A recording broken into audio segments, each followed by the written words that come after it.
You're listening to the All Day Ruckoff podcast, episode number 84.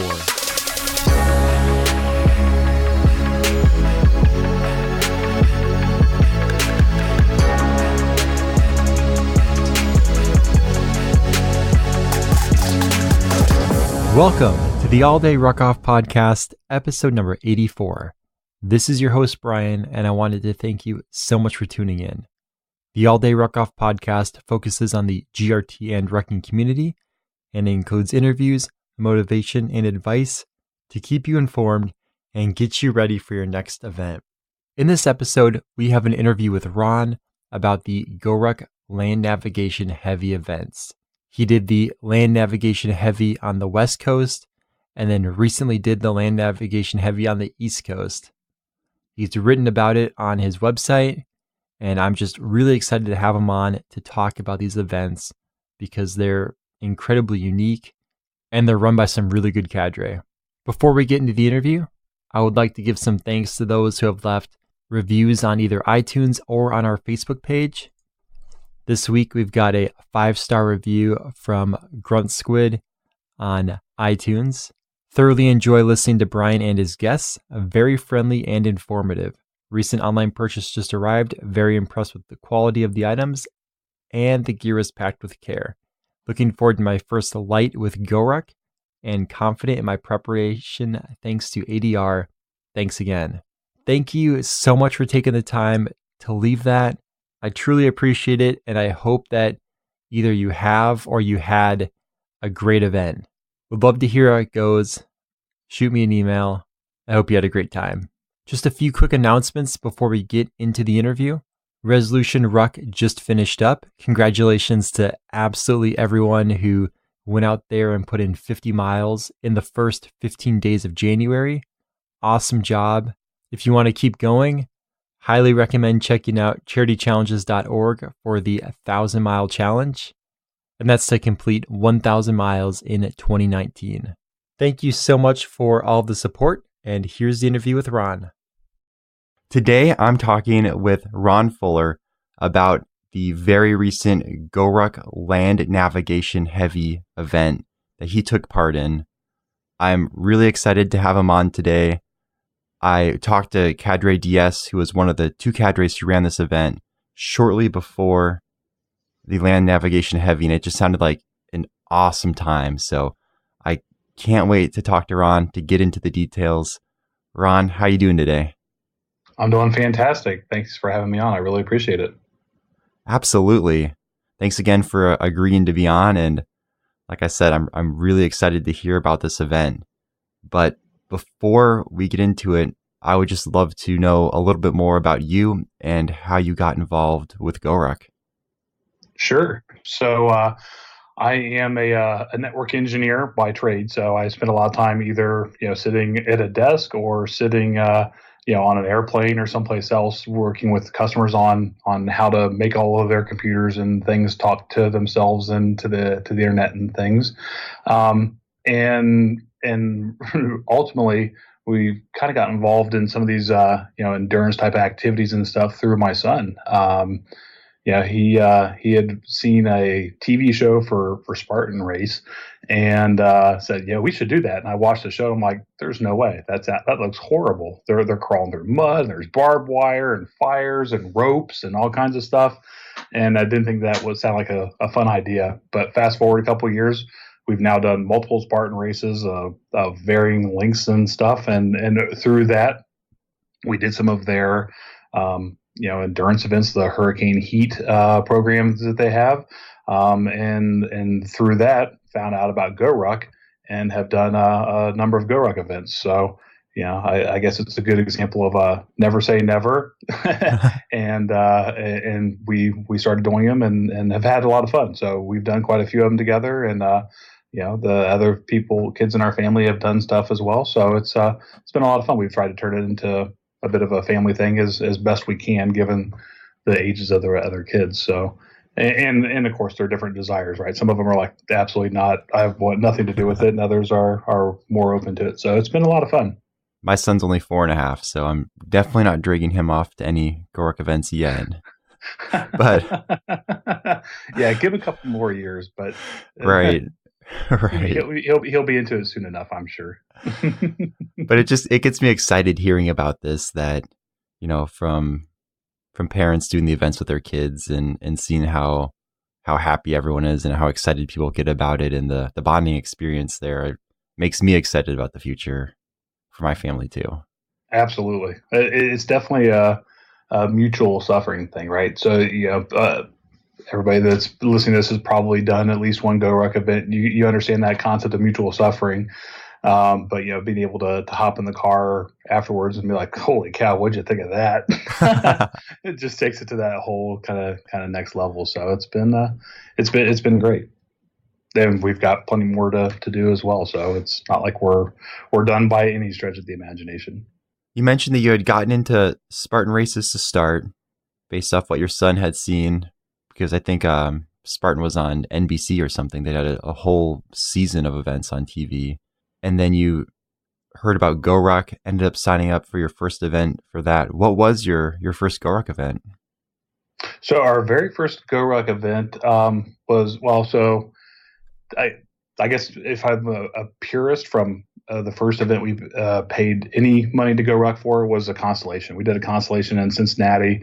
It was a ton of fun. It was a 12-hour event before they broke it out into the smaller, to the 6-hour and 12-hour increments that they have now. And we really dug that. Our very first actual kind of challenge event, if you will, was a Mogadishu Mile event up in Cleveland, Ohio, and that was a big eye opener for us, right? From going from a constellation, we're like, oh yeah, 12 hours, this is no big deal. We did a light, and it was with Cadre Bellman and Cadre Cleve, and they they put us to work, right? So we had a lot of fun with it. It was the end of an HTL, so a lot of the people were really dragging, and I had no concept of what an HTL was, right? So I'm like, I don't know why these people, so tired, so dirty. This is crazy. What are they doing to themselves? And we had a fun event with it.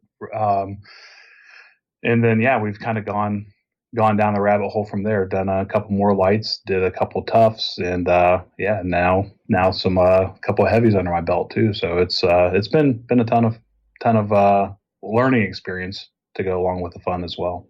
It sure sounds like it. And so this isn't your first land navigation heavy.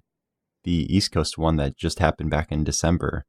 There was one on the West Coast as well. Yeah, exactly. The very first one that we did was the one that was out in, I want to say it was in June of 2018, out in Rancho Cucamonga, so outside of LA. And we kind of turned that into a bit of a family vacation, right? So we live in Ohio, and so getting to go to the West Coast was a big deal for all of us. And so we hit the Southwest and kind of went to Las Vegas, and then over to the Grand Canyon, and drove over through Death Valley, and then ended up in LA for the last couple of days. And the rest of the family kicked around Santa Monica while my son and I grounded out in the mountains with Cadres DS and Shredder. So and that was a ton of fun. That was a very challenging event for me. That was probably one of the hardest things I had done physically up to that point in time. And really kind of pushed me to my limits, but we finished and said, wow, that was amazing. If that ever happens again, we'd love to do it. And then the same guy who helped coordinate that one, a guy named Dimitri, coordinated the one on the East Coast, and we said we want to do it again, and the scheduling works. Let's hop in on it. So we did, and based on some lessons learned from the first one, I significantly ramped up my training to help me, be able to survive and not just barely squeak by the heavy, but actually try to be a good contributor to the team and all the other things that you're supposed to do, right? So, but yeah, I mean, to get an opportunity to do it a second time was just that much more fun, and there's another one coming up in April that's being coordinated here in Ohio. So there's going to be a double heavy that we're signed up for, and the first part of it will be a land nav, and the second one will be kind of a trek based heavy, which I've got to do some digging on treks to find out what that's going to be like. But it sounds like it's going to be a lot of fun too. So we're signed up for that and going to go further down the rabbit hole into GORUCK Land Nav Heavy craziness. So good stuff. That should be an event, trek, or the event that never happened. But yeah, those are, yeah, we'll leave it at that. If you're listening, you can probably still search around Google a little bit and find some information out about trek. But it sounds like it. So if I can do one heavy, why can't I do two? I guess we'll find out. So whose idea was it to do that first land nav heavy on the West Coast? Was that your idea or your son's idea? In all fairness, I don't know who saw it first. It was one of those things that kind of rolled across the Tough page, and we talked about it for probably 2 minutes, and we're like, wow, that sounds like that would be really cool. And it wasn't a hard sell. It was one of those things where like, yeah, it'll be heavy, it'll be hard. Right. And they made that very apparent up front. Right. This is not a gentleman's heavy. We're not going to, take it easy on you because it's land nav. You're going to be doing heavy things while learning land nav. So, that in and of itself kind of sent a bit of a ripple of fear down my spine just from a work level standpoint. But yeah, we didn't really have a hard time kind of convincing ourselves that was what we should do. It was just a matter of, can we do it? As far as logistics and everything else, and the stars all aligned to make it happen. But both of us are involved in Boy Scouts. I'm an Eagle Scout. Actually, my son's an Eagle Scout now too. He just got his Eagle Scout last year, and so we like outdoorsy things. And certainly land nav is a skill you learn a bit in Boy Scouts, but learning land nav from a Boy Scout is a little bit different than learning land nav from an Air Force combat controller and a Green Beret. So it was very educational. So yeah, the idea just in general of a land nav heavy to me just still sounds fun. I mean, just even thinking about it, right? I'm excited about the one coming up in April. So it's a fun event. It's definitely a different type of challenge. Yeah. And I don't consider any events to be like a gentleman's event, but when the cadre specifically calls out and says that, this event will not be one of those, then you know that it's going to be a little extra. For sure. Yeah, that was a big eye opener for me, right? So I wrote about it in the first AR I did for the SoCal event out in Cucamonga, but long story short, I was horribly unprepared physically for the event. I guess maybe not horribly because I just wasn't going to be able to meet the typical type of heavy standards, and we had some this sounds maybe fanboyish, but we had some big names that were in the group, right? So like Jonathan Hurtado, Matt Frank, guys who've done selection and triple heavies and all this other crazy stuff are in our group. And I'm like, holy crap, what am I doing standing next to these guys? And that proved to be a pretty big challenge for me, right? We were doing a forced march where Cadre Schroeder had us all tied together. I'm learning that's one of his things. He likes to kind of help enforce that teamwork mindset, and nothing makes you work like a team than being all tied together. So we were all tied together doing a pretty good march up the hill, and we had a time hack to beat, and I was sucking wind. And by the time I got up there, I was at a bad spot mentally, and was ready to drop. And then, talked to Cadre DS. He's like, no, man, you're not dropping. He's like, get your head right and get back in line, find a way to contribute to the team. And I think it was just one of those things where you kind of get yourself into a bit of a funk. All you need is somebody to smack some common sense into you, like, "What the hell are you doing, dude? Why would you drop now? That's ridiculous." But at the time, that seemed like a really good idea. But we pushed through it and enjoyed the rest of the event. Had a great time. I found ways to contribute to the team, and kind of carried on. And so that was one of the things I really kind of tried to focus on is how do I improve my mental game. And another thing that Shredder mentioned, I don't know how many times in the various posts leading up to the event, you got to get your mind right. And to me, that was always kind of like one of those, hyperbole type phrases where you're just like, that doesn't really mean a lot until you've been there and you're like, yeah, if you get your mind right, you can do a lot of things that you didn't think you could do. Right. So, you're always learning and always growing at these types of events.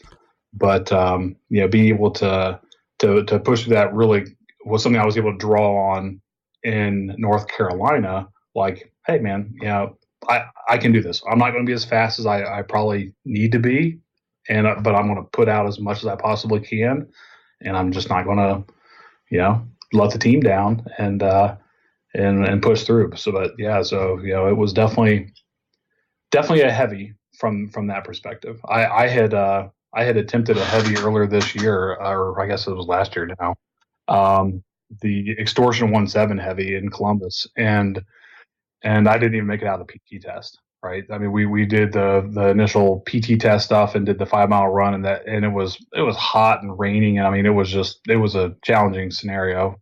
And during the 12-mile ruck, I'm like, my IT band just started flaring up. I'm like, there's no way I'm 3 hours into this event and I've got a lot more to go. And my IT band is flaring up. I'm like, there's no way I'm going to be able to complete this. So I did have to take a drop on that one, which really sucked. But, listening to how the rest of that event played out, it was probably better for everybody that that I didn't try to push it, and I would have ended up being a casualty carrier or something for the rest of the event.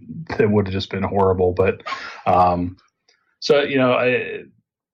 knew going into it what a heavy should be and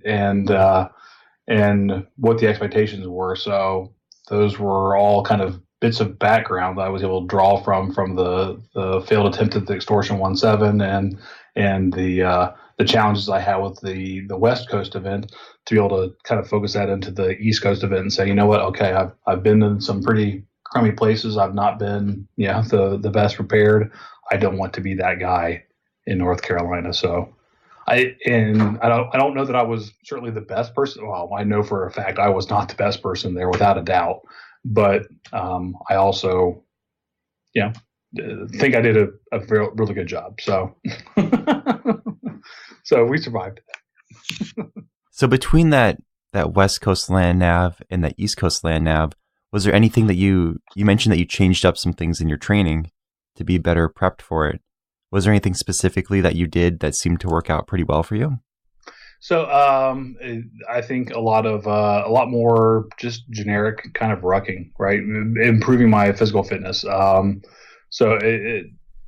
We signed up for and have completed a couple rounds of the Cleveland area rucking crew's heavy drop training, which is a really good program to help be very kind of ruck centric on your physical fitness, right? So you can always sit there and say, well, I'm just going to do some burpees. I'm going to do some push-ups and sit-ups, and I'll ruck a couple miles here and there, and that'll get me through. But the reality of it is, for one of these types of events, that's probably not going to cut it, right? You might be able to kind of force your way through it, but if you want to thrive rather than survive, these events, you're going to have to up the ante. So I did that with heavy drop training, and did some dietary changes and dropped some weight, which is always always a good thing, right? You talk about people carrying crazy things in their ruck and ounces equals pounds. I just needed to flat out lose some sheer pounds. So that's always helpful too, right? If I'm not having to carry around an extra 20 pounds of gut weight, then that's 20 pounds that I don't have to carry. So it's like one less ruck plate. Exactly. It's like, hey, I'm doing myself a favor, and my knees thank me for it. So it's a win all around. But yeah, just in general, the heavy drop training was a big part of it, and then just consciously, hey, instead of just going with my typical 20-pound ruck plate, I'm going to put a 30-pound ruck plate in there, and maybe 30 pounds plus some water or something else, right? So to really kind of up the ante on the weight that you're carrying. They don't call it a heavy for nothing. It's all great advice. It's really good advice. I've done a couple rounds of heavy drop training too, and it's an awesome program. Yeah, the guy who runs it is helping coordinate the double heavy up in Cleveland, so it's kind of in his backyard, which is great. It's also kind of a big picture our backyard. It's only an hour and a half, 2 hours away, so that'll be great. But he's helping lead that effort up as well. So I'm sure it's going to be an awesome event. Oh yeah. So for people who might not be Eagle Scouts, might not have a lot of outdoors experience, might have grown up and live in the city, and when they think outdoors, it might be going to a park or, rucking, maybe a 4-mile hike or something. For people like that, should they sign up for a land navigation heavy event, or is this, too far past their current skill set? No, that's a great point, right? One of the things that was stressed during kind of the ramp up to the event itself was you don't have to be familiar with land nav at all. Bring your compass, bring your protractor. We'll supply the maps, and we'll teach you how to do everything you need to do. And even if you've been exposed to land nav before, it's a perishable skill. So my day job as a network engineer, I'm nowhere near a map and a compass and trying to figure out, azimuths and stuff like that. So the cadre broke it down into very easily digestible segments of education of, okay, so, hey, we're going to learn how to orient a map. What does that even mean, right? Here's the pointing to the compass. You need to line it up into this, and here's how you look at the map and what a topography is and what the lines mean. So we go through all of that. So you can walk in with zero land nav experience, and you might not be a pro by the time you're done. A lot of it depends on what your aptitude is to be able to digest that material, but you're going to be a lot better off when you walk out at the end of the event than you were when you walked in, without a doubt. So, they and I think one of the cool things for me is learning from people who, no joke, their life depended on being good at this kind of stuff, was a pretty powerful message, right? So, I mean, we had Cadre Shredder, who's Green Beret. You have Cadre DS and Air Force Combat Controller, the guys responsible for creating airfields and running the sky and all that kind of stuff, and needs to understand the topography around them.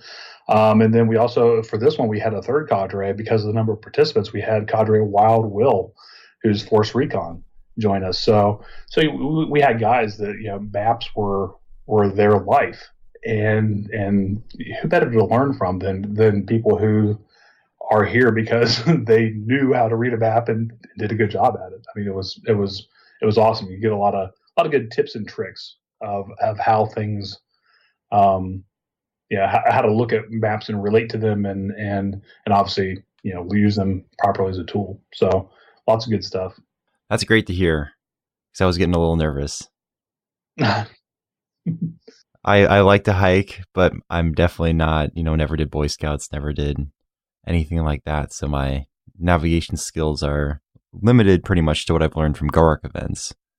So to know that I could show up to this event and still do well is that's good to hear.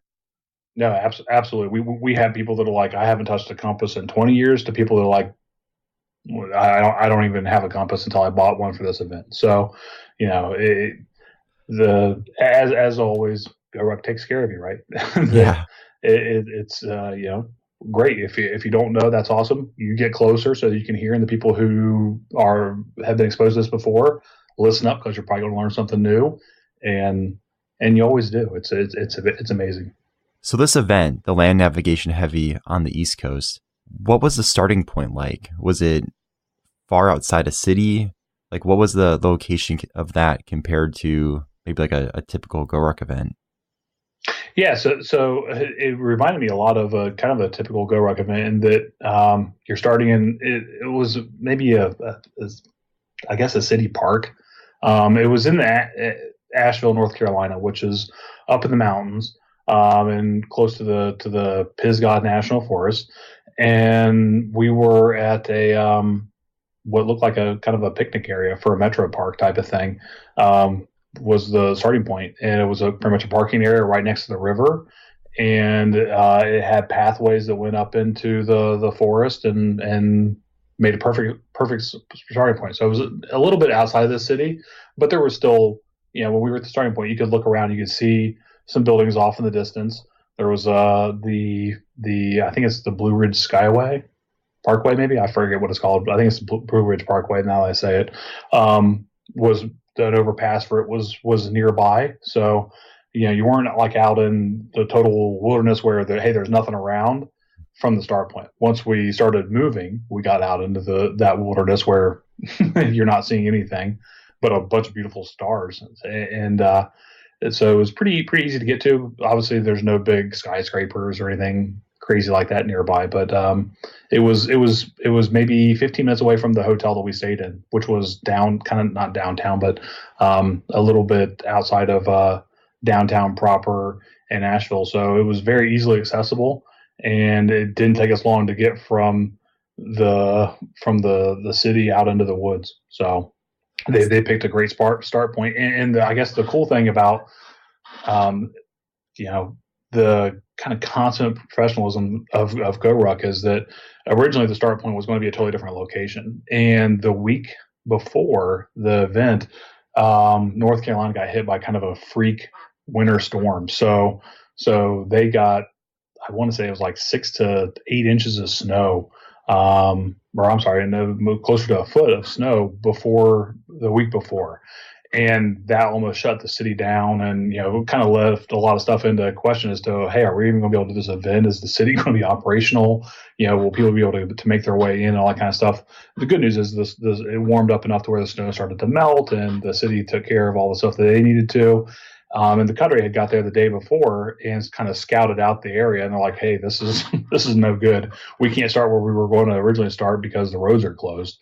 But here's our new start point, and they pretty much had adjusted the entire area of operation for this entire event, in less than 24 hours. So literally, my son and I are driving from Ohio the day before, and as we're driving there, we get an email from GORUCK headquarters like, hey, quick update, new start point. Your start point is now this location.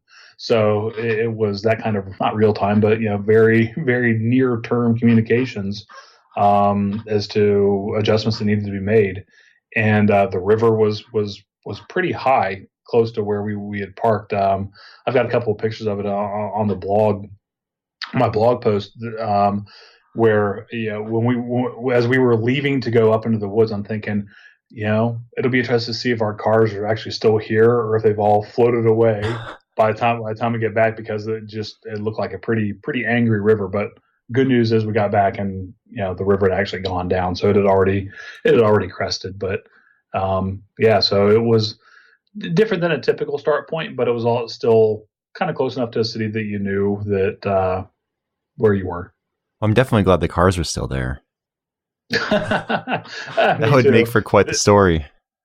That would have been an interesting conversation to have with the insurance company. So why did you park your car for 24 hours next to a raging river? Well, you see, there's this thing called GORUCK. You just have to hope that they've done an event, because then... Yeah, exactly. No, but it all worked out fine. But yeah, it was neat. So the last navigation style event I did was a tough, and it was roughly 50 miles outside of the city. So it was far from civilization, so to speak. I mean, there was small towns, but I think the closest small town was maybe 10 miles or more from where this thing started. And so when we got maybe half an hour into the event, we were hiking up into these mountains. Like, it was Cadre DS, and he said, after this point, no one can quit because we can't send people back down the mountain in the night. It's too dangerous. It'd be more dangerous to quit and go down than to continue on with the event. And so that was interesting because in, the normal GORUCK events, you've got your $20 cab fare. And I don't even think anyone would come and pick you up here for $20. Probably not. So for your event, was that a similar situation where the cadre stopped you guys and said, you were getting out here in the wilderness, so really no one can quit? Or was it close enough where people still had that option? So they mentioned that pretty much at the start during the admin phase, the typical, kind of introductions, roll call, that kind of stuff. They said, hey, by the way, you guys realize we're out here. So, you can keep your $20 quitter's cash because there's nothing that's going to happen with it. There's nobody's going to come pick you up. And that always kind of elicits some nervous looks to the left and the right, like, oh boy, what are we getting ourselves into? There's no escape, right? And then I guess unfortunately for one of the participants, as luck would have it, he had rolled his ankle on this one of the climbs that we were doing up the mountain, and we got to the top, and it was at a parking lot that's part of the scenic drive around Asheville, and his game plan was, hey, I'm just going to call an Uber. Well, there's the road was shut off, right? So the I don't know, National Park Service or whoever runs that area had pulled gates across the road because of the snow the week before. And Cadre knew that, and they're like, hey, we hate to be the bearer of bad tidings, but you got to at least make it down past the gates before any car is going to be able to come get you. So this poor guy kind of gimped his way down the mountain on a sore ankle, which I can relate to. That's no fun. He had about a 4-mile trip down the mountain on the road to get out. So and he was able to get help there, but pretty much the rest of the event we were out and about to where you would have had a hard time getting help if needed it. So yeah, it definitely adds a little bit extra to the event in terms of the mental games and stuff, knowing that there's nothing you can do to escape out there, really. Yeah, definitely. It raises the stakes, right? And but it also, I guess maybe just because I'm getting older, it makes me think twice about every foot placement I do as well, right? I don't want to roll my ankle. I don't want to mess up my knee. Or I got two, so knees plural, but I don't want to end up getting hurt and be bad enough to be hurt and have to need assistance, but then to possibly have to be casualty carried down. I can tell you right now, nobody wants to casualty carry me. So so yeah, you definitely don't want to be in that situation. Yeah, I was finding myself too watching every single step, because every step we took out, that's just one more step you have to take when you come back, because there's yeah. And if you roll an ankle, if you twist something, I mean, it's going to be no fun going back down. Yeah, without a doubt. And sometimes people will always say how much it kind of it's painful or challenging to go uphill.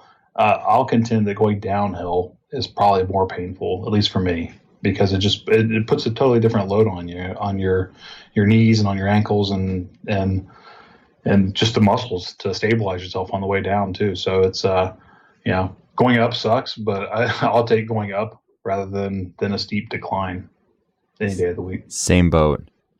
Going up, I will go up. I mean, forever, just to avoid going down. I hate that descend.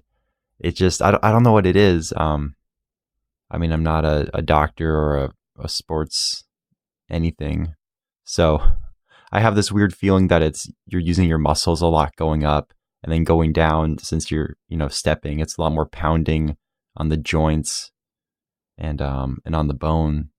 So that's what it kind of feels like, because it's those long steps down, especially the mountain, but it's just so painful. So painful. Yep. Yeah, I'm with you. I can relate. So yeah, I'd be the person who would hike up the mountain and then take like some tram down or whatever. Like, where's the escalator, please? Right. So the format of the event, Land Navigation Heavy, did you focus on a lot of those essentials at the beginning, like the how to read a map, how to use a compass, and then go use them in the field, or what was the kind of the format of this? Yeah, so we started off with the typical kind of admin phase, and then before we even left the parking lot, we had already worked out on our pace counts and all that kind of stuff, and then we put that into practice, and it was very well put together, and that we were able to incrementally build our skills as we went, and then we would immediately apply those skills. So it was a matter of, okay, so now let's figure out some basic nav stuff. And you guys go to this point and then come back, and we got to practice that and practice our distances, and then let's expand that and do a multi-point type of objective, and how would we do that, and all of this was happening during the daytime, because being closer to the end of the year in December, certainly daylight is a finite resource. We spent most of the event in the dark. So there was a lot of time where we had to make sure let's hammer in on these skills so that we can be proficient, because once it gets dark, that's a bad time to try to figure out how to read a map if you don't know. So it was let's break into smaller teams, and let's do these different nav points and get to our objectives, and we've got time hacks to get there, and all of the typical type of GORUCK type things. A little bit of negative reinforcement for missing your time hack. You don't want to do that type of stuff, but also being able to leverage the skills that you had just learned. And I think one of the things that was really nice to be able to do for this type of event was the ability for most of us to kind of look around and who needs to understand this material.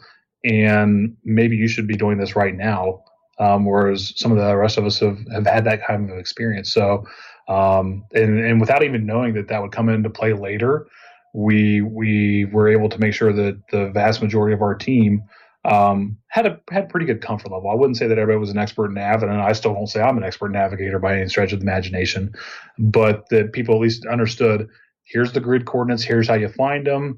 It might take you a little bit longer than it takes me, but that's fine. You'll get there, and then you have an idea of how to plot an azimuth and head off in the right direction.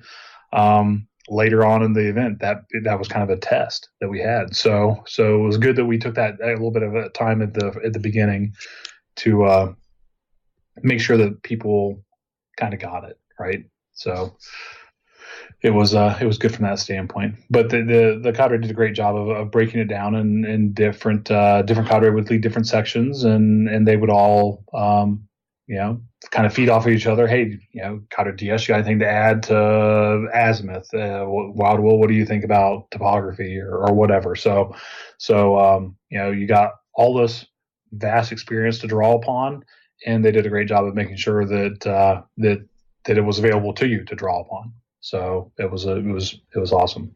Yeah, it sounds like the cadre you guys had, I mean, they all brought their own unique experiences because they're all from different areas. Yeah, absolutely.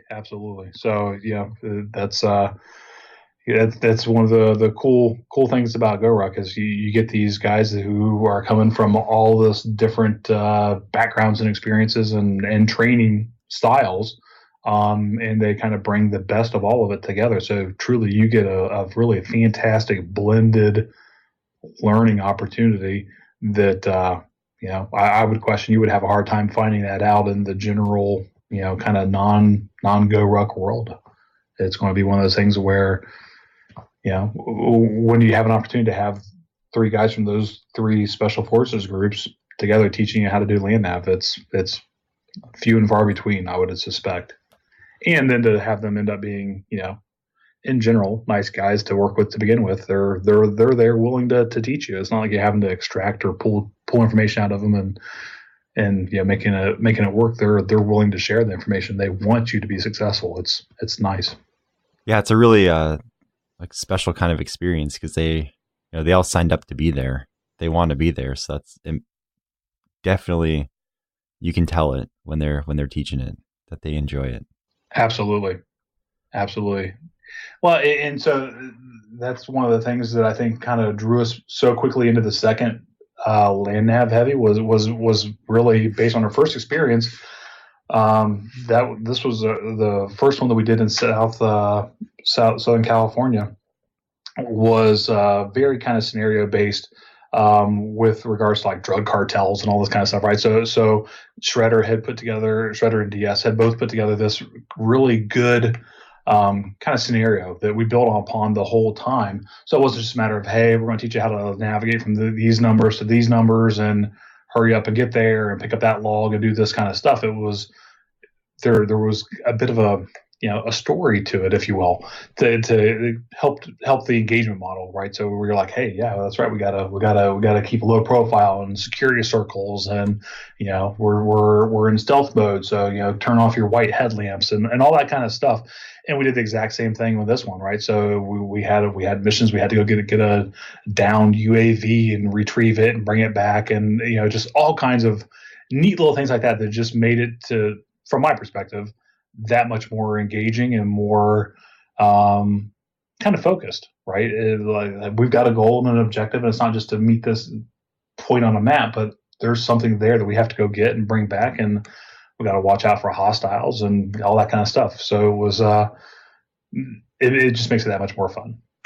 And I think it seems like it makes it fun for them too. So yeah, absolutely. Those scenarios, I mean, because you're doing the same work either way, but it just adds like that next level of excitement. And they do a really good job of selling the scenario that you're doing to make it feel just a bit more realistic. Exactly. So were there any scenarios from the East Coast Land Navigation Heavy that stuck out with you, or any good favorite stories from that? So there are two. The first one was from a scenario standpoint. We were given an objective to go find a downed drone, a downed UAV, and that had top secret information that we had to go retrieve and bring back and secure. And that was one of our longer movements. So we had to and by the time it was pitch dark, but we had to use stealth, right? So it was red lamps only. And we broke into three different groups, but we were all together as one big team. And so I was part of the navigation group. So I was responsible for pace count. We had three of us that were counting pace, which was really good because given the slippery conditions, pace counts vary differently. Hey, I just slipped 3 feet. So I'm going to be, a pace and a half off of the guy ahead of me, or I'm taking smaller steps because of the rocks or the roots or fill in the blanks. So we were able to kind of average our pace counts and get our distances together. And after a little bit of time, we were in sync, if you will, on our pace counts. So that was really cool. And then once we reached the objective, we found the UAV. We secured it and then returned back, right? So it was, and the UAV was a couple of kettlebells that were tied together in a typical GORUCK awkward fashion to carry a maneuver. So, that adds its own, challenges as to how you move from point A to point B, especially across that kind of terrain. But, as a team, we were able to do it and do it all together, and it was a lot of fun. We took a bit of a different path for part of the way back, and it was just, it was a great kind of team effort. So that was one of those parts of the event where it's like, wow, we're really kind of coming together as a team and kind of clicking the way we should be. And then probably one of my other favorite things that we did is after we got done, I mentioned this earlier. Cadre Shredder likes to tie people together. We had a support van that was there to help haul around supplies and stuff that the cadre we were driving from point to point for different aspects of the event, and they had us all learn how to tie alpine butterflies, which is a pretty easy knot to do, right? So, but the idea is that you're tying a loop inside of a longer rope so that you can clip into it. And as soon as we did this, I'm like, oh boy, I know exactly what we're going to do. And luckily, I was wrong. I thought we were going to do another, kind of a forced march where we're all tied together. What we ended up doing was what was affectionately referred to as reindeer games. So Cadre Shredder had us all, put on our headlamps and hook in, and the van was Santa's sleigh, and we were the reindeer.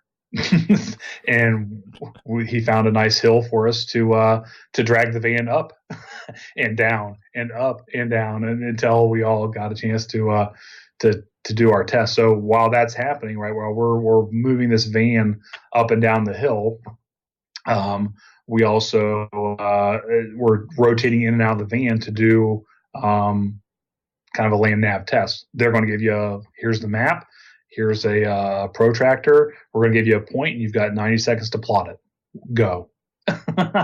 So that was kind of a fun challenge too, right? We got the vans moving, people are pulling it, and then the cadre kind of ramped up the excitement in the party buses, it became to be known. So it was kind of a mix of either heavy metal or gangster rap and strobe lights and all kinds of interesting distractions to try to get you off of your game to plot your point. So that was a lot of fun. Right? So it's one of those things that really sticks out. I don't think I've ever done anything like that in any other GORUCK event. I'm not sure I probably ever will. But it was definitely a very unique to that event type of thing. And it was a good kind of reinforcement of the skills, right? So it wasn't just a matter of, hey, let's mess with the the participants. It was, look, we're going to test and check their land nav skills, and we'll do it under some stress. And while they're stressing, we're going to have the rest of them doing some work, and they're going to be moving the van up and down. So we did, and it was a lot of fun. Yeah, and that's the thing, right? Is that when you're actually going to be applying these kind of skills in a disaster kind of environment, like you're going to be so stressed out, and it's a level of stress that you're not really able to replicate. So the best thing you can do is a bunch of strobe lights, some loud music, and just kind of throw people off while they're trying to do some navigation. Exactly. It's never going to be, easy when you probably will need these skills in a real world scenario. So why not do a little bit of a test of it, make sure that you can apply them when appropriate. Yeah, that alpine butterfly, that saved us in our navigation tough event. We were roped in and rucking as a group, clipped in pretty much, I'd say 75 to 80% of the event. And we were walking. Oh, wow. Yeah. We had a decent amount of space between each people, a couple feet, so no one was tripping on each other's toes. But we were walking on this basically these cliff edges, and there was one point at maybe 3 or 4 in the morning where someone almost went over, and both sides, they felt the pull as he was going, and they dug in and grabbed him, and that thing really saved us. So, yeah, boy, I bet that spiked the adrenaline. Oh yeah, for sure. I'm not sleepy anymore. Yeah, there's probably no quicker way to wake up. So if you're listening and you don't know what this is, what the end product is, it's a really long rope with a bunch of knots tied into it, and the knots have a little bit of extra rope coming out, so you can clip a carabiner into that, and then you can clip it onto yourself. So you're basically all attached to this single rope. And then if someone falls off a cliff or something happens, then both ends of the rope, they feel the pull and can dig in and pull them back. So it definitely saved us. So that's what I thought for sure you were going to say too. And then, but I guess I had read the website. I have read your blog and about it. And so Yeah, that reindeer games. Did you guys have any issues on the downhill? I mean, because you're pulling a van, right? So I kind of misspoke, right? So they would drive the van down, and then we would pull it back up. Oh, So thank goodness. yeah, but I mean, we had, yeah, absolutely. They drove it down. We would reconnect and pull it back up. So we didn't have to worry about anybody slipping in the van, dragging them or anything crazy. But yeah, it was running the reindeer over. Yeah, yeah, that would be bad too. Yeah. No, that we did it, and the hill. I'm sure if I took a picture of it in the day, people would be like, I don't even know what I would call that a hill. You get out there in the night and you're dragging a van up and down it. It's a hill. So yeah.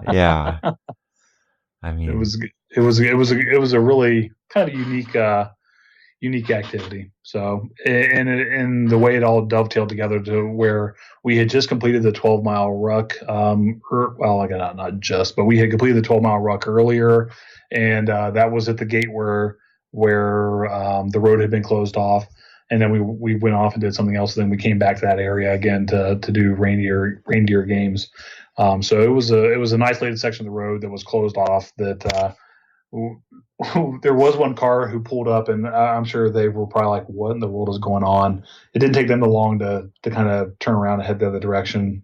I'm guessing they saw 20 some odd people with headlamps and rucksacks on and dragging vans, and they're like, "I don't know what's happening, but I want nothing to do with it." And got out of there. So yeah, I can imagine. That's too funny. So was there a culminating exercise for this, or was that the reindeer games? No, so I guess it really wasn't like a kind of a final big bang type thing. We had been doing land nav throughout the evening, right? So we did probably 4 or 5 different land nav scenarios, even once it got dark. We need to get from this point to this point. And at one point in time, Cadre Shredder had put some strobe beacons out in the woods at different coordinates, and we had to go find them. And then we did the UAV thing. We did reindeer games, and then after reindeer games,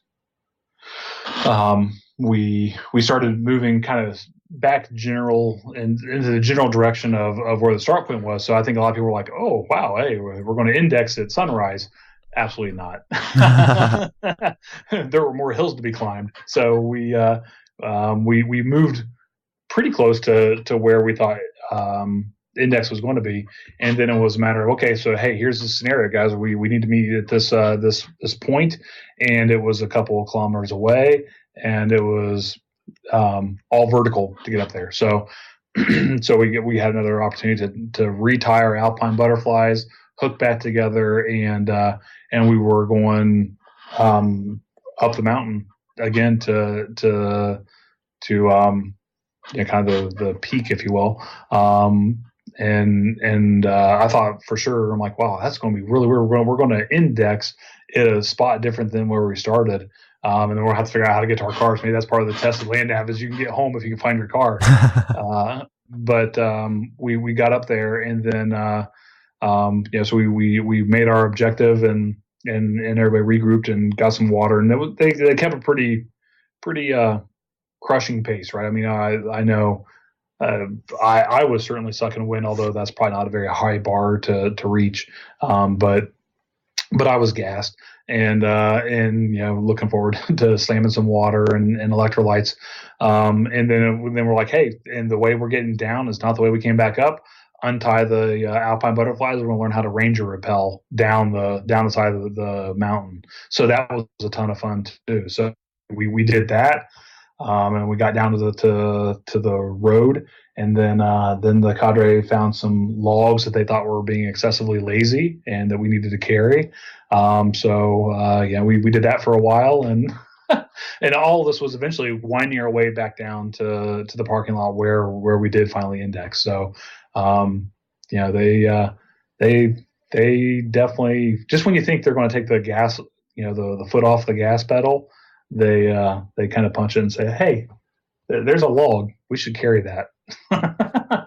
And we did. So it was a lot of fun. Probably the Ranger Rappel was the last real kind of land nav / kind of expedition-y type thing that we did, and everything else was kind of more of a traditional GORUCK. We're back on pavement. We got some logs.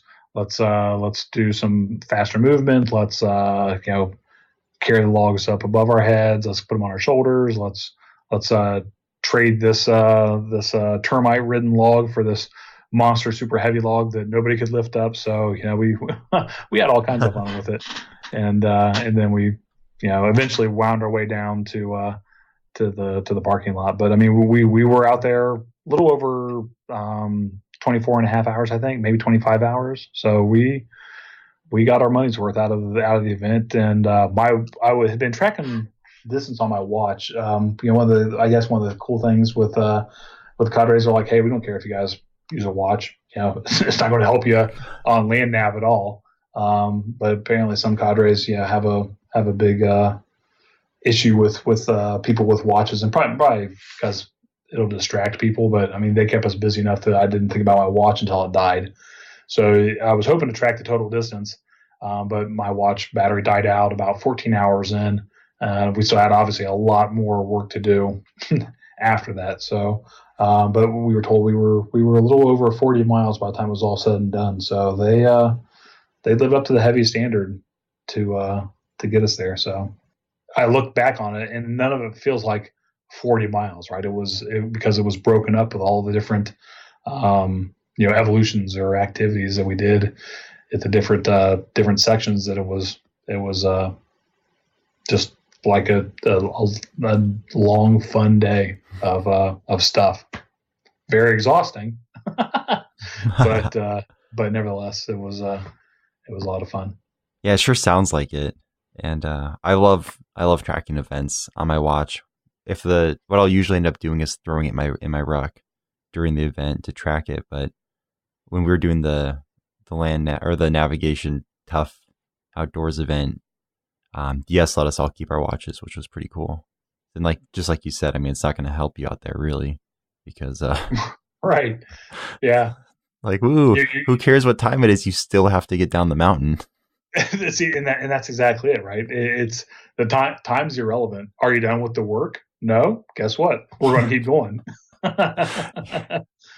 Yeah, exactly. And we're not just going to stop, in the middle of nowhere. It's going to be back to where we were. So, yeah. Makes it nice though. It's kind of a nice memento, if you will, right? So I've looked at my what little it did track, and it's like, yeah, I can see where we did here's where we did the first really big climb, and I can see where we did the 12-miler, and then shortly thereafter is when it kind of died.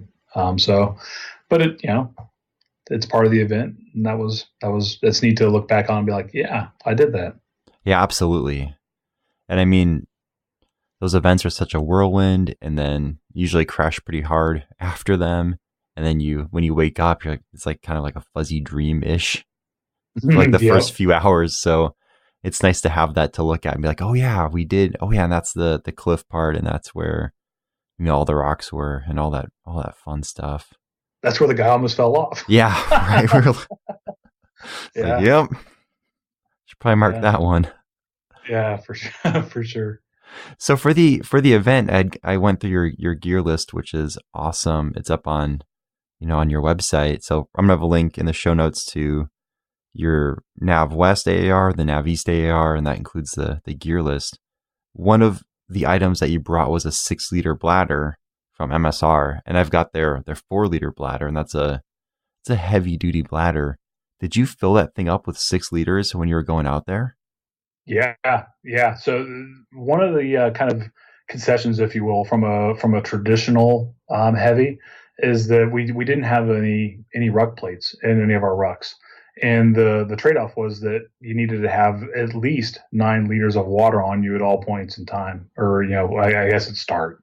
And so we had done this out in SoCal as well, where it was because of its a more arid environment, there's not like a lot of water sources. And if they are water sources, you're going to have to purify them. And unless you want Giardia or some other horrible parasitic type of thing, right? So it was a matter of you need to be able to carry 9 liters of water in addition to the rest of the gear that you think you're going to need. So yeah, that dromedary was topped off at 6 liters. I had 3 Nalgene's, and one I used as my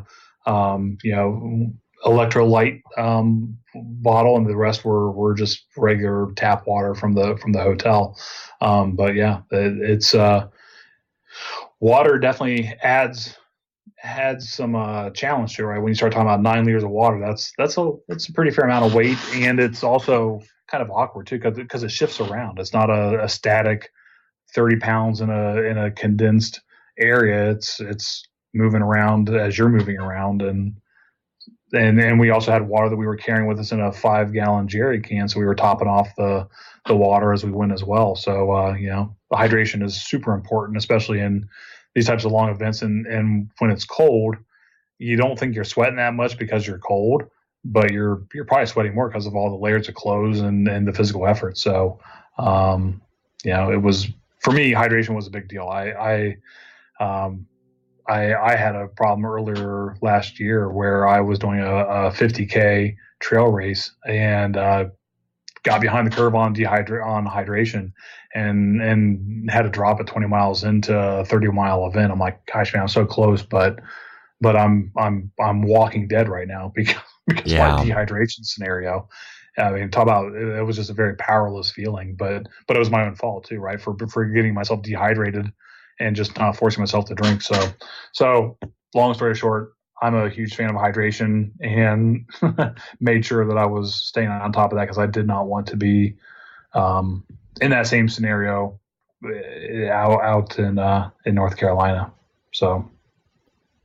Yeah, and that's a tough one, right? Because as soon as you get behind the curve, I mean, the only thing that will reset you is like real rest and a lot of water and electrolytes. I mean, it's not something that you can come back from while still running a 50K. No, exactly. That was a tough pill for me to swallow.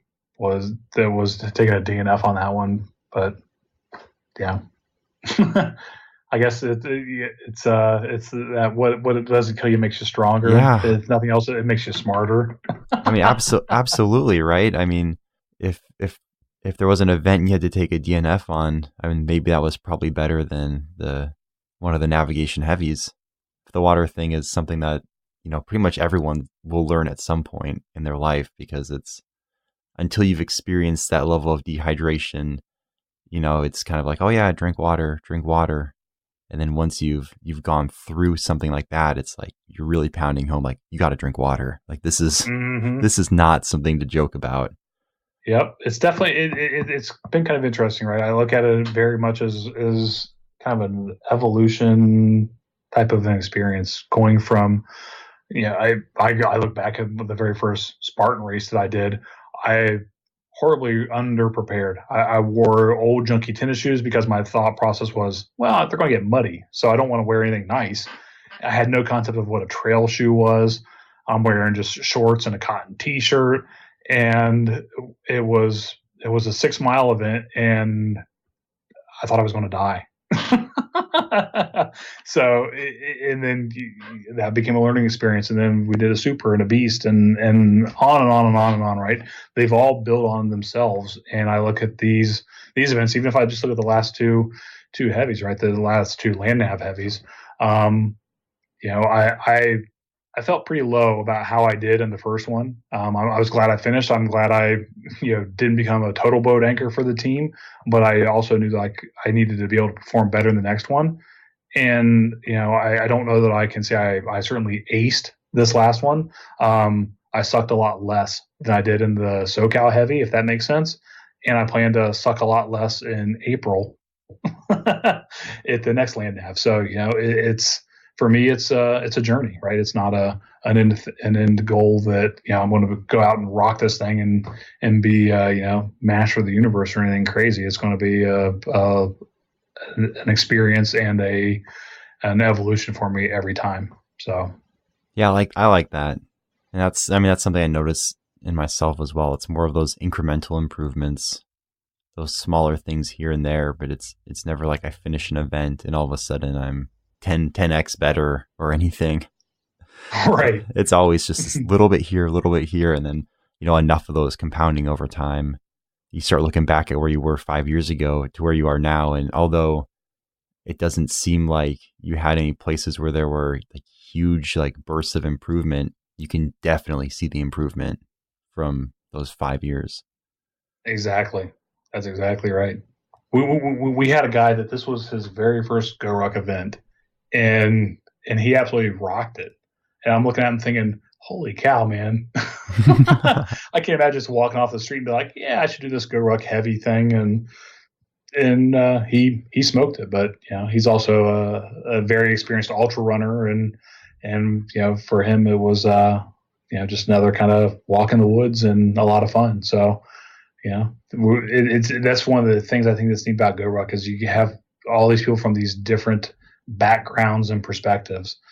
So I'm obviously not the most fit guy and a desk jockey most of the time. So for me, this is getting out and really pushing myself. Other people, it's like it's another 24 hours in the woods, and hey, life was good. And some of the guys were, hey, this is good prep for the brag heavy that I'm getting ready to do. And I the more I hear about the brag heavy, the more I'm like, that's not for me. I don't think I would hang very well in the brag heavy, but you've got all these different physical capabilities that people are doing, and we all work together to get it done. So it's definitely a really kind of cool mix of people and experiences and functional fitness all put together. And every event is different, and that's probably what keeps me coming back, right? It's not so formulaic that I know what to expect. I have no idea what the next event's going to be like. So, and that's part of the fun. Absolutely. Absolutely. And speaking of a part of the fun, something pretty special happened for your son, it sounds like, at the end of this event. Yeah. Oh, this was one of the coolest things, at least, as a father. My son had done the Veterans Day HTL with Shredder and DS both in Indianapolis, and he did the whole weekend, and as did a bunch of other people from Team Ninja, one of the local rucking groups there in Indianapolis. They had a really good contingent of people that all did not all, but they did the HTL. But he had done the HTL, he had done the SoCal heavy, and then this one. And we had been kind of talking on the way down in the car, hey, Shredder's got a shredder patch that he gives out for people who've done an HTL and a couple of events, but we didn't know if he would consider these land nav heavies as qualifying events, if you will. So nobody brought it up. It was no big deal. I'm walking back from one of the events or activities with Cadre Shredder. And he's asking about the rest of the family and stuff. My daughter joined us in Indianapolis. She did the tough and the light as well, and that was her first tough, and she had a blast. And then so he was just kind of asking about the family. He's like, hey, by the way, your son's going to get a shredder patch at the end. I'm like, really? He's like, oh yeah. He's like, it's my patch. I get to make the rules, and he's absolutely done the work and has earned it. So that was really cool to get to see him get a shredder patch at Index, along with one of the other guys who had done some other events with Cadre Shredder as well. So, but as a parent, that was really cool to get to see my son get to be the youngest recipient of a shredder patch. So that was really cool.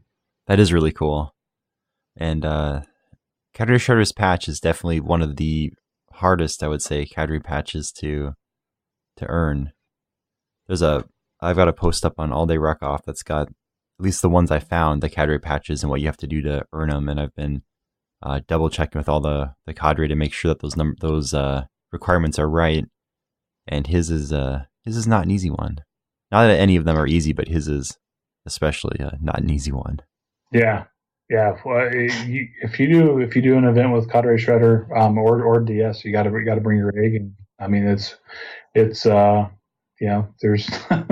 there's no easy days, right? And this was our first event with Cadre Wild Will, and I can see him putting on some pretty outrageous events too. So he was a lot of fun to talk with. We got a chance to talk with him quite a bit during some of the earlier navigation stuff when we broke off into different groups, and awesome dude to talk with, and lots of great experiences as well. So you know that that's one of the things that brings us back to GORUCK at time and time again is the cadre and the people who show up. It's you know a different mindset than your typical kind of obstacle course racing or even just a trail race, right? Just a totally different vibe. So true. It's a vibe it's a vibe we like. So yeah, it's definitely a different vibe, and it helps if it's one that you like. Definitely. Hey, for sure. So is there anything else related to the navigation heavy that you want to talk about, or anything related to this event, or just anything else? I mean, I think we covered a lot of the stuff, especially the stuff that was on your website, and I just want to make sure that I didn't miss anything. No, I think we kind of hit all the high points. I mean, yeah, I think for me, one of the things that I'll definitely will do as I think about the Land Nav North that's coming up in April is I'm going to take eyeglasses. So I when I work on a computer or if I'm reading, I need eye readers. And for whatever reason, I had them in my ruck in the hotel, and I'm like, I'm not going to take them to the event. It's no big deal. And I definitely could have used them, especially at night.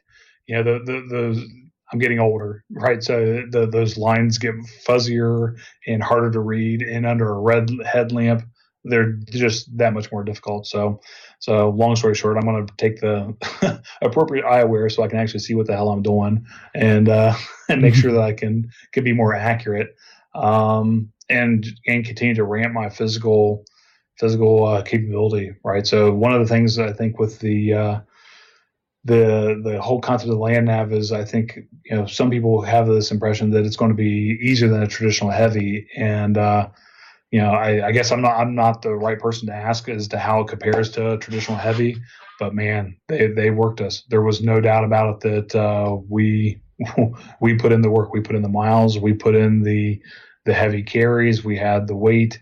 There were time hacks, there were penalties. We spent not a ton of time, but more time than I would have liked in different stressing positions, mostly due to maybe a lack of listening on the team's part. And Shredder's a man who doesn't like to repeat himself. So, if you missed something because you weren't paying attention, you were chit-chatting about how much your legs hurt or something else, guess what? You're going to find yourself in a forward-leaning rest while he extols the benefits of listening and how important that is. And and it helps reinforce the fact that you should be listening a lot. So, but I'm going to continue to ramp that kind of stuff up as well. Obviously, I think I've said it a couple times. I want to do more than just survive my next event. I want to be a good teammate, a good active participant, and not be the kind of the guy that's dragging in the back that everybody's like, oh God, when's this guy going to get his crap together? But rather, be a contributing member of the team. So, I mean, no cadre want to repeat themselves, but Shredder definitely dishes out the pain when he has to. Yeah, and he knows how to do it, how to get your attention very quickly. so true. Well, Ron, is there any shout outs you want to give? Is there anything else that you want to say before we go?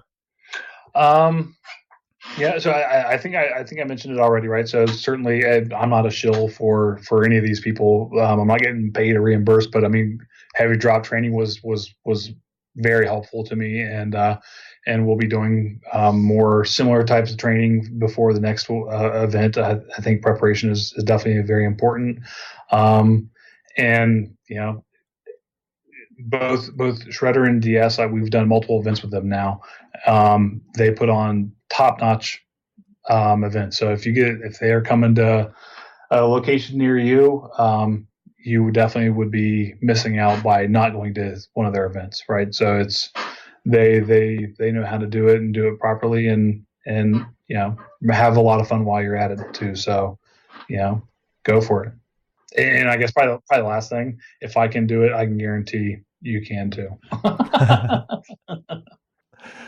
That's perfect. Well, Ron, thank you so much again for taking all this time out of your day to talk with me. I had heard about the event going into it, but I really hadn't talked to anyone who had finished it. I had read the awesome write-up you have and looked at the pictures on your website. But I mean, again, thank you so much for taking this time to talk through it, because I learned a lot, and it sounds like just an awesome event, just a ton of fun. It's fantastic. Well, thank you for having me on. First off, I mean, to me, this is pretty cool. I listened to your podcast, and when I got the message on Twitter, I'm like, oh my gosh, you got to be kidding me! This is going to be so cool. But yeah, I know you're West Coast based. We are already in the process of planning a Southwest land nav event in October or September or October. The dates haven't been finalized. So there's a Facebook group. It's I don't remember the name of it specifically. I want to say it's like a Land Nav Heavy Interest Group or something along those lines. If you want, I'll shoot you a link so you can add to the show notes. But if anybody is interested, and this sounds like it would be fun for you, man, we've got opportunities coming up, right? So we've got the one in April in Ohio. There'll be Land Nav North. And then we've got one we're targeting Phoenix, Arizona, that area in September or October. So that would be, if you want to get in on the fun, please do. I can guarantee these are going to be awesome events, and you'll have a good time. And you got plenty of time to train for it too, right? So you don't have to sweat that part of it. That's always the good part.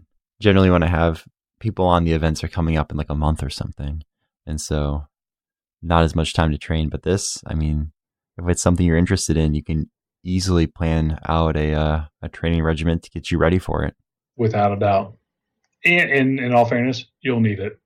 I think one of the things that I repeated to myself again and again and again while doing prep for these events, Cadre Shutter had said, train harder than you are. And I'm like, yeah, that sounds kind of cliche, right? No, he's not kidding. Train harder than you are. It'll pay off, right? Worst case scenario, you breeze through the event and you have a great time. Best case scenario, you have an even better time. So it's all good. Yeah, it doesn't hurt. I mean, it can only make your experience better. Bingo. Awesome. Well, thank you so much again for taking this time. Well, thanks for having me. I appreciate it. Thank you so much for listening to the All Day Ruckoff podcast. I really hope you enjoyed this interview with Ron. I had an awesome time talking with him about the Land Navigation Heavy events. They sound truly amazing, and hopefully I'm able to make it out to one sometime in the future.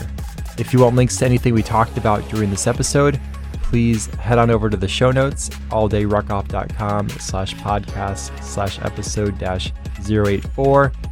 Or if you're listening using an app, there's probably a show notes button that will have all the links right there. If you enjoyed this episode and have a few minutes, would truly appreciate it if you would leave a review or a rating on either iTunes or on our Facebook page. And as always, if you want to reach out, talk about an episode, provide feedback, you can send me an email at Brian, spelled BRIAN, at alldayruckoff.com. Or you can leave a message at alldayruckoff.com/community, and I would love to hear from you. Thank you so much for all of the support. It's truly appreciated. Hope everyone has a great weekend. Battle of the Bulge events start this weekend. Good luck out there. And don't forget, attitude is everything. Keep yours positive and drink hard, ruck harder.